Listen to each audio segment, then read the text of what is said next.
And even as the Bihar elections are around the corner, once again, LOP Lok Sabha Rahul Gandhi has accused the BJP of engaging in poll rigging. Giving the example of last year's Maharashtra elections, Rahul Gandhi has alleged that similar match-fixing activities will be done by the BJP in the upcoming Bihar polls. He's also claimed that Maharashtra Assembly elections in 2024 were a blueprint for rigging democracy. Rahul Gandhi has further alleged that tampering begins by rigging the panel for appointing the election commission and then adding bogus voters to the voter list, followed by the bogus voting at certain booths, followed by concealing proof of the rigging. Meanwhile, BJP and Congress have locked horns over Rahul Gandhi's remark. Though Congress rallies behind Rahul Gandhi's comment, BJP reminded the grand old party that when it wins states, then the EVM works fine, but when Congress loses, then the polls are considered rigged. हो voter all of a sudden voter बन जा रहे हैं और जो authentic voters थे वो all of a sudden 1-1.5-2 महीने के भीतर वो वोटिंग लिस्ट से गायब हो रहे हैं।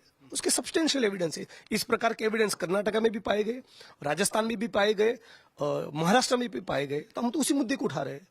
मैं बार बार मीडिया के सामने दोहराऊं, मामला केवल ईवीएम मशीन के टेम्परिंग का नहीं है, वोटर लिस्ट के साथ जो धांधली हो रही है बहुत ही एविडेंट है, पुख्ता सबूत है।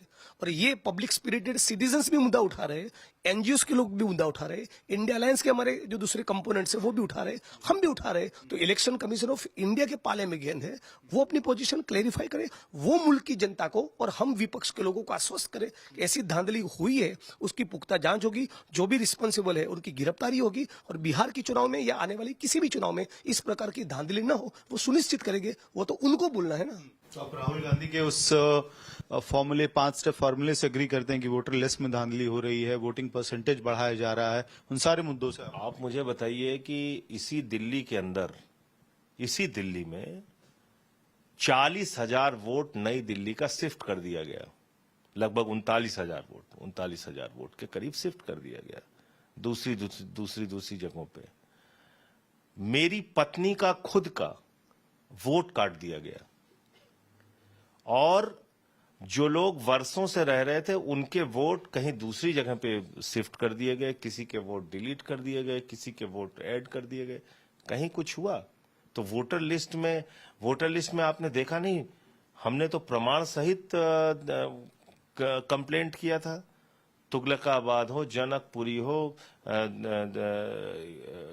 आरके पुरम हो, मालवीय नगर हो, बुराड़ी हो, किराड़ी हो, कहां का हमने पूरा जाकर डिटेल दिया था किस तरीके से वहां पे वोट बढ़ाए गए थे और वोट काटे गए थे। मतलब 3-3 हजार वोट काटे गए थे और एक बूथ पे 500 वोट काटे गए थे। ऐसा भी प्रमाण हमने दिया था कि आप लोग को जनता का आशीर्वाद नहीं मिल रहा है, इसलिए बवाल करते हैं। झारखंड में इंडिया अलायंस की जीत हुई तो सवाल नहीं, पंजाब में आप जीते तो सवाल नहीं। उनको झूठ का आशीर्वाद मिल रहा है, उनको फरेब का आशीर्वाद मिल रहा है, उनको फ्रॉड का आशीर्वाद मिल रहा है, उनको चुनाव आयोग के द्वारा की जा रही धांधली का और प्रशासन के द्वारा की जा रही धांधली का आशीर्वाद मिल रहा है। तो अगर उसके भरोसे वो चुनाव जीतना चाहते हैं तो फिर चुनाव की निष्पक्षता पे तो सवाल उठेगा ही उठेगा। स्कूल में पढ़ने वाला बालक जब परीक्षा में फेल हो जाता है तो घर आकर माँ से कहता है कि परीक्षा में जो सवाल थे वो पुस्तक के बाहर के थे, या कुछ भी मनगढ़ंत बहाने बनाता है। वो ये स्वीकार नहीं करता कि उसने परीक्षा के लिए जिस प्रकार से तैयारी करनी चाहिए थी, तैयारी नहीं की, उस कारण वो पास हुआ नहीं हुआ।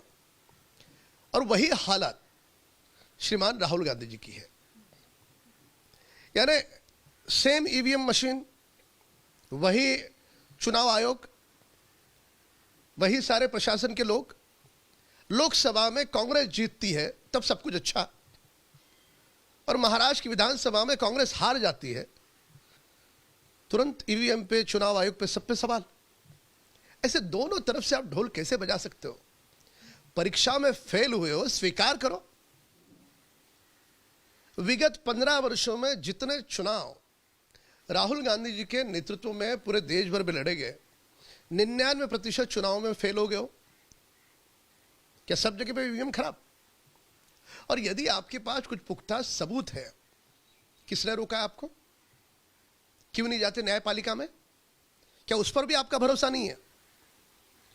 इस प्रकार बालक के भांति सवाल उठाना क्या अप्रत्यक्ष रूप से संविधान का अवमान नहीं है?